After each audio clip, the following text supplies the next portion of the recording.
Deep into the clouds of Venus, astronomers has detected something amazing. This amazing thing is phosphine. Now, you may be wondering what's something special about this compound. So, the most exciting thing about phosphine is from where does it come from? That is the origin of this compound. On Earth, phosphine is either manufactured by humans or it's a natural byproduct of life and it doesn't show up anywhere else.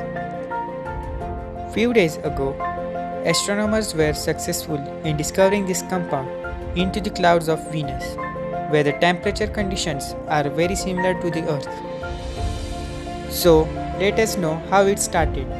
In late last year, a team at MIT put out a research paper calling phosphine gas as a biosignature of life.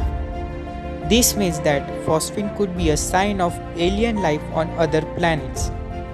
This team also said that nothing but life can naturally produce phosphine on a rocky planet like Earth. They also suggested the astronomers and scientists to look for phosphine in search of life on nearby stars in our universe. And they did.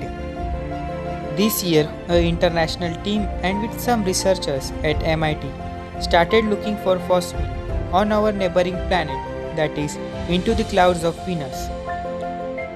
To detect phosphine, scientists and astronomers use two telescopes to break apart the light filtering into the Venus atmosphere by looking at various wavelength or spectra as they pass through this molecule.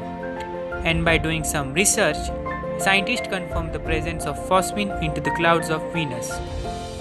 But the concentration of phosphine discovered was a bit low, like few spoons into Olympic-sized swimming pool. But still, the concentration found was quite large as compared to the Earth. This means that something is actively regenerating the supply of phosphine into the clouds of Venus, and we don't know the source of it.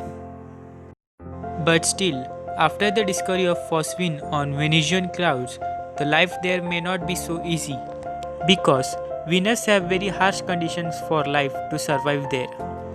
The clouds of Venus contain droplets of highly concentrated sulfuric acid, which are so acidic that we can't even measure it on our pH scale. So that was it for today. If you are new here on this channel, please subscribe to it and share this video to your friends and family.